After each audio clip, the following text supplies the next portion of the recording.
The stages of listening to Boise State Public Radio podcasts. Step 1, testing the waters. You tune into an episode or two. Nothing too serious.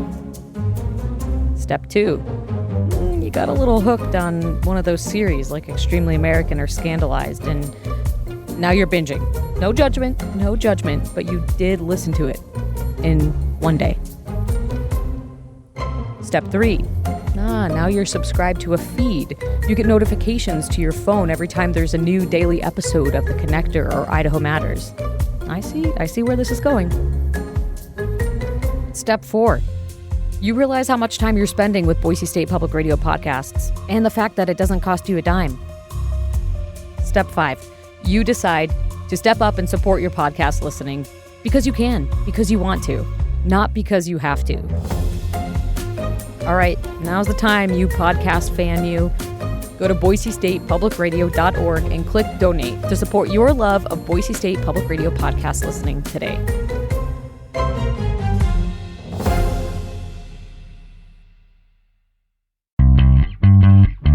From the studios of Boise State Public Radio News, I'm Gemma Gaudette. More Idaho Matters right now. Cathy Heller is the host of one of the top spiritual podcasts in the United States.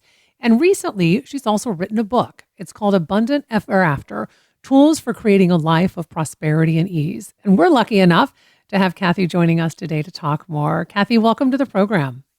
Oh my gosh. Thank you for that beautiful introduction. And your voice is so soothing. I feel like I just want you to put me to sleep every night. I'm like, this is the most relaxing, gorgeous sounding voice I've ever heard. Oh my gosh, you are so kind. And I wish it worked on getting my youngest to sleep every night.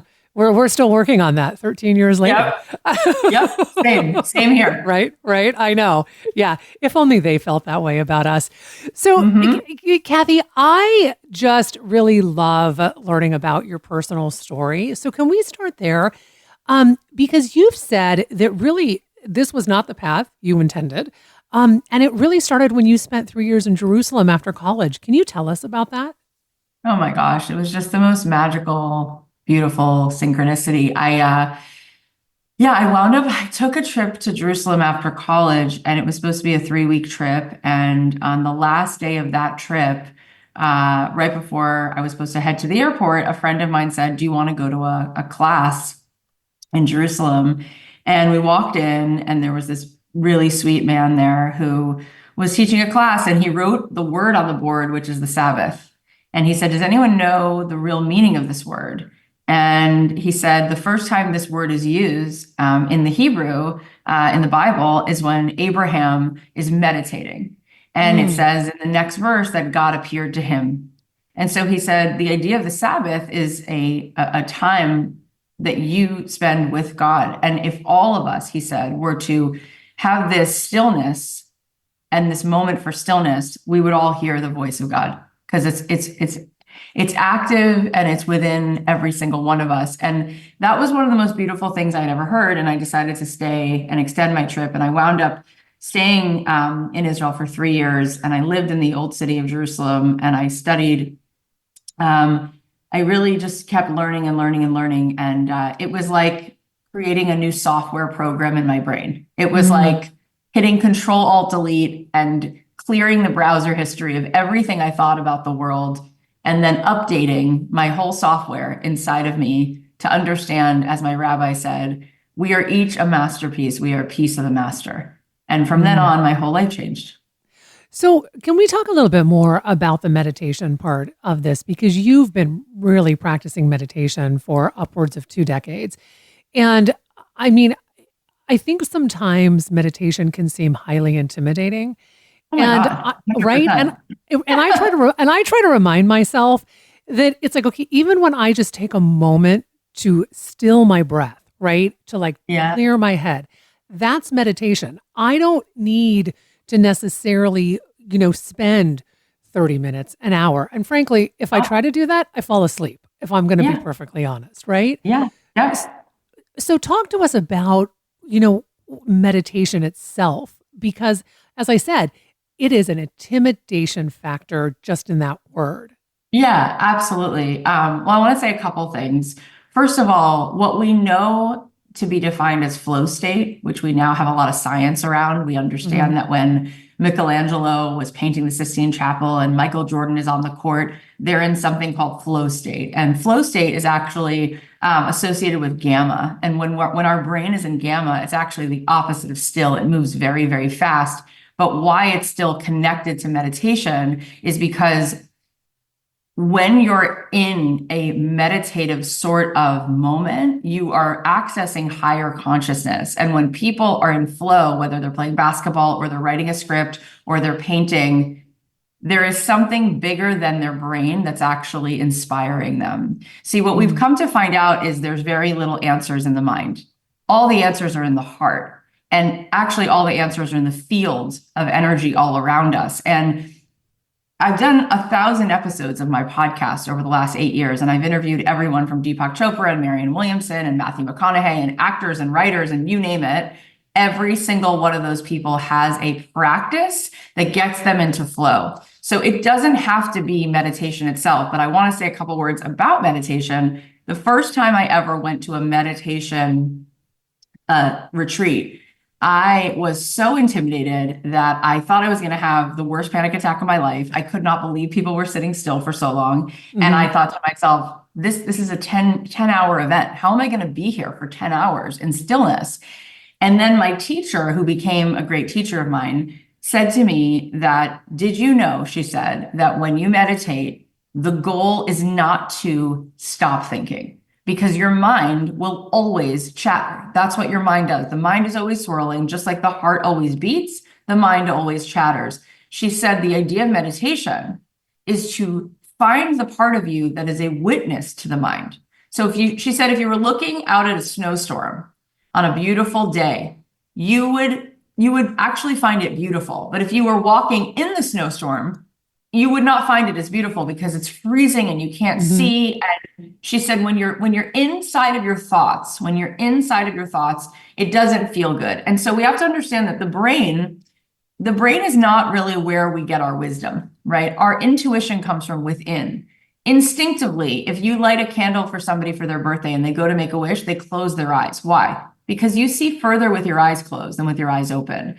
So we have a part of our brain, which is the amygdala, which is the part of the brain that's there to protect you. So it's constantly assessing danger and it's constantly in fight or flight, and it's constantly playing for you the worst case scenarios. When people, let's say, do mushrooms, which I've never done, but it sounds interesting, that experience is so liberating and peaceful because it quiets this part of the brain, the amygdala. It quiets your fear part of your brain, your protective part of your brain, and it opens you up to this feeling of oneness consciousness. Well, the beauty of meditation is that when you understand you're allowed to be thinking as much as you want, you're just supposed to be witnessing that thinking from a non-judgmental place of curiosity. You then start to activate your prefrontal cortex, which is where your third eye is. And this is where if you looked at a monk under an fMRI, you would see that this part of their brain is extremely thick, and you would see that there's very little brain activity because there's actually a tremendous amount of wisdom at play. And the wisdom doesn't come from the amygdala. It comes from the prefrontal cortex, which is that part of us that's actually tapping in like an antenna into, I would say it's really the oneness of the world, really the consciousness that's beyond the mind, that's really coming from God, coming from divinity, coming from this one intelligence source. And that is the part of us that actually feels equanimity. And so the idea of meditation is to separate from the part of you that's always on guard and ready to be on alert, and move back into the part of you that actually creates more serotonin from your brain chemistry into your body, which puts you at ease. So the good news is that, let's say you don't want to take it upon yourself to do a 5-minute meditation every day or a 20-minute meditation. I tell readers of my book and listeners of my podcast, I say, what about in 90 seconds? 90 seconds every morning, the same way you select what you're going to wear, I want you to select what you're going to think today. I want you to choose it as opposed to it choosing you.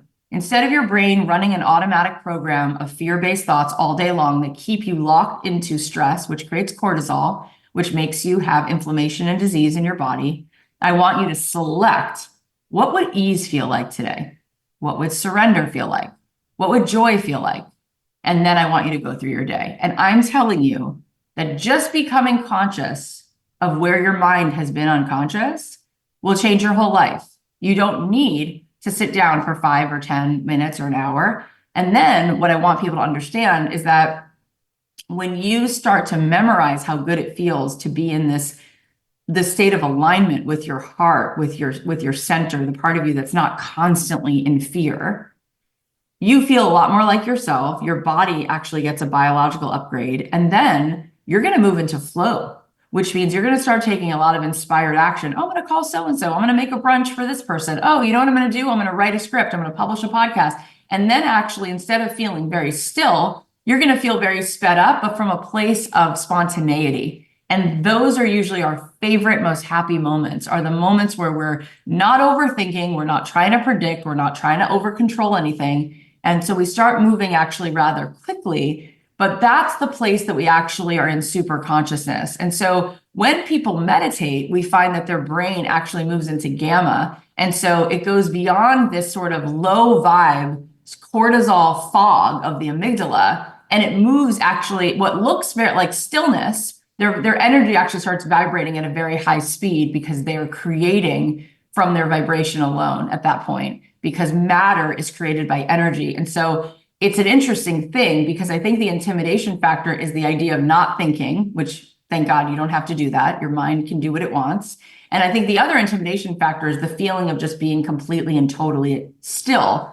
But it's actually fascinating because the world that gets broken open within you is at such a light speed that it actually starts to become extremely compelling to play in that space. I love all of that. And just the simplicity really of those 90 seconds in the morning. Right? I mean, really, it's kind of like, it's like, oh yeah, that makes sense. I mean, just that stillness upon waking and just asking yourself, what space do I want to be in? So with that said, can we talk about your podcast and why did you decide to start a podcast? And the fact that you literally went into your linen closet and was like, okay, I'm going to do this. Yeah. Yeah, I had at the time, my daughter, my youngest was 3 weeks old. And then I had a 3-year-old and a 4.5-year-old. And I thought to myself, I'm never going to be less busy. And I had this idea. And so I just opened up my linen closet because I figured it would maybe be like a good sound dampener. And the reason I wanted to do that podcast, the title of my podcast when I began it was called Don't Keep Your Day Job. And it was about how every soul has a purpose-driven assignment. And that the day job was a euphemism for the things that make you feel unhappy and unfulfilled.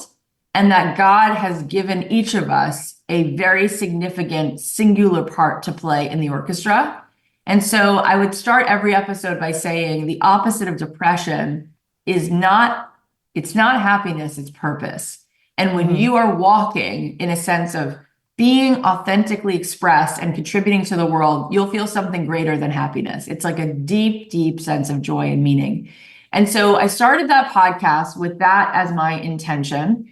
And within the first year, we got to 1 million downloads, and I think now we're at almost 50 million downloads. And it was really fascinating because I didn't have an Instagram account, I didn't have an email list, but the Talmud says that words from the heart are so potent that they just immediately enter the heart. And I think that when you throw a small stone in the water, you make a small ripple. But if you throw a big stone, it makes a big ripple. And I think that there is so much that's posted and published and content that has nothing really deeply in it. But once in a while, if somebody is coming from the deepest, most vulnerable, most alive place within themselves, it makes a big ripple. And I think that's what happened with my show. I really appreciate what you just said about, happiness, right? And that sense of purpose, because I cannot stand when we talk about happiness as a place that we need to get to, because I'm like, happiness is just an emotion. That's all it is. I mean, it's not sustainable. Like, it's just not, because you're not going to be happy all of the time. And I think there's such a pressure to be happy. And in particular with our children, right? They need to be happy. And I'm like, no, how about we look at contentment? We look at purpose, because those things will bring you true meaning, true joy. Sometimes you're going to be happy. Sometimes you're going to be sad. You're going to be angry. You're going to have all of these emotions.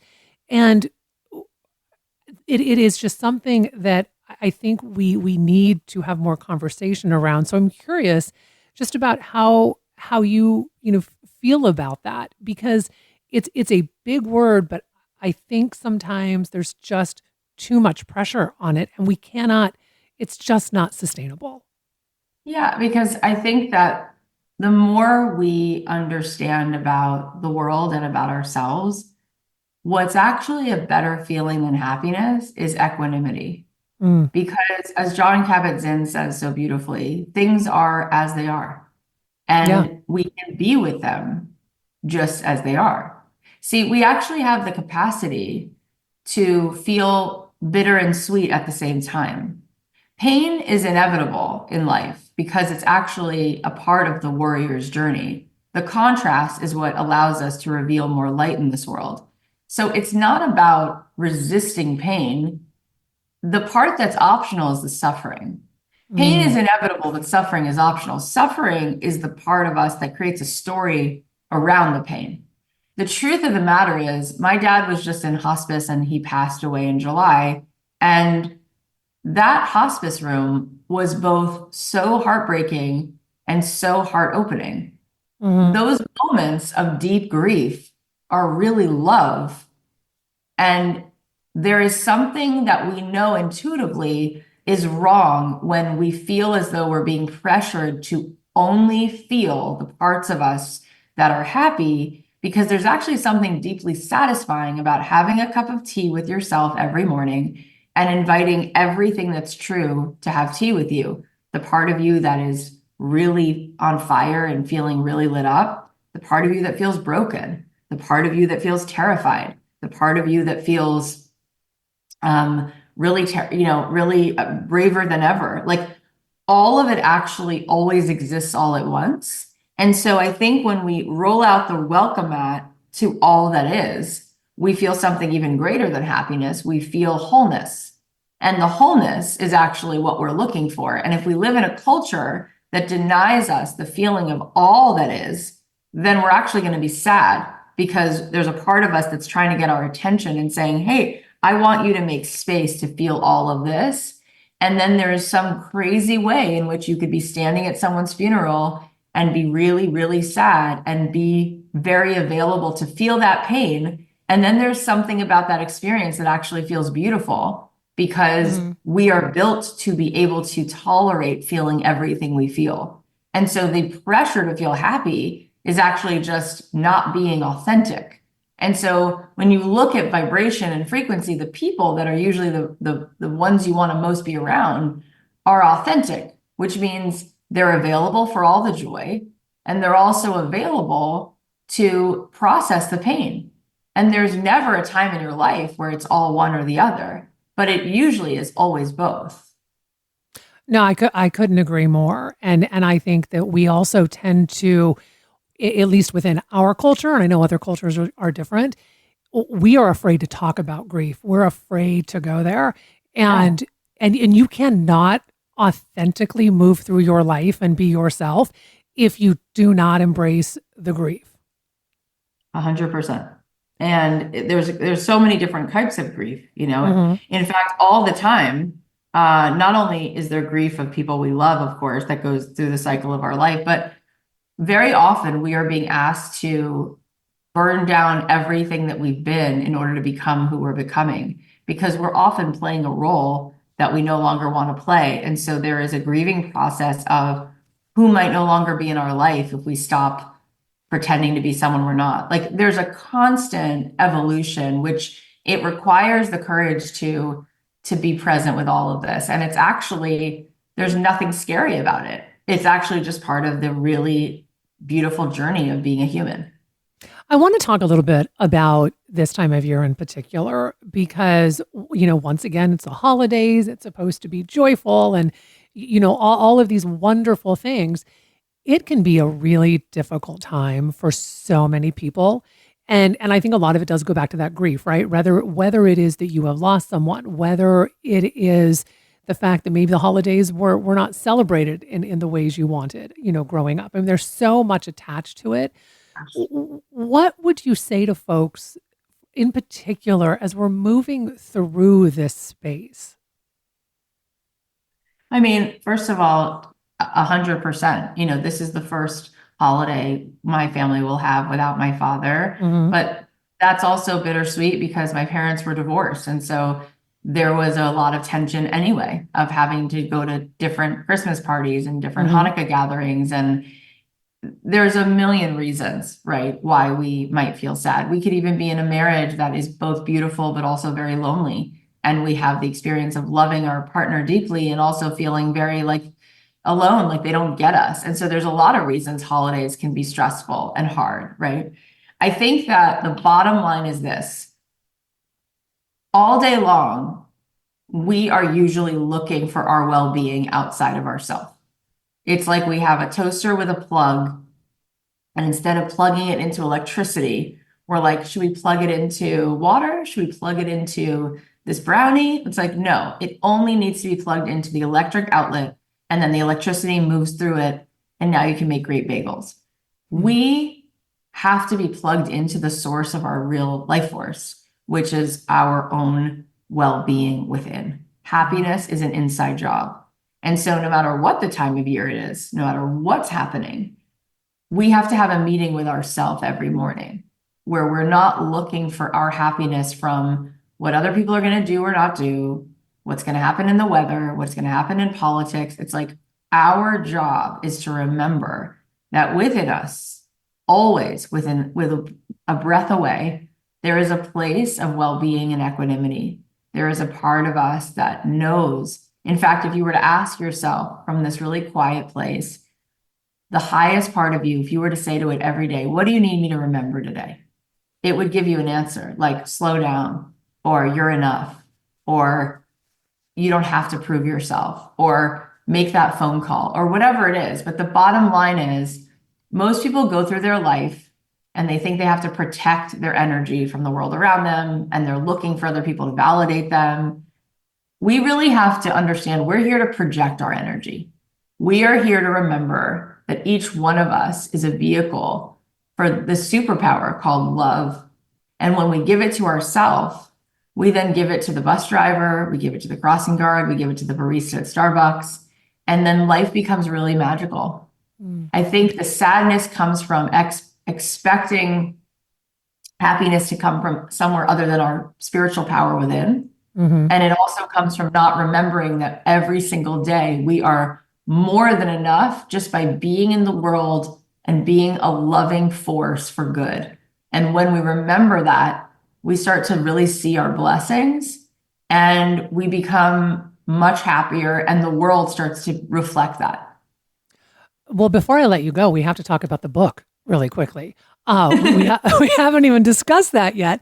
But the one thing I really do want to talk about real quickly before I let you go is that in the book, you write about what life's richness really is, which goes beyond the material possessions, which again, I think sometimes we base our, whether we success, right, or a life well lived on what we have, right?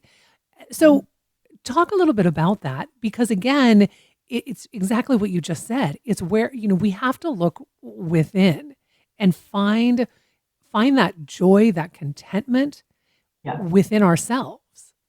Yeah, I think that we forget what abundance really is, because some people are so poor, all they have is money. Right. The bottom line is you could be sitting at the Ritz-Carlton on a beach in Maui, and if you just had an argument with your sister, it doesn't matter where you are because you're very anxious inside, right? The real list of things that we have to know that we want to manifest, we didn't come to the world for a pile of things. It's not that interesting at the end of the day. There's nothing in it.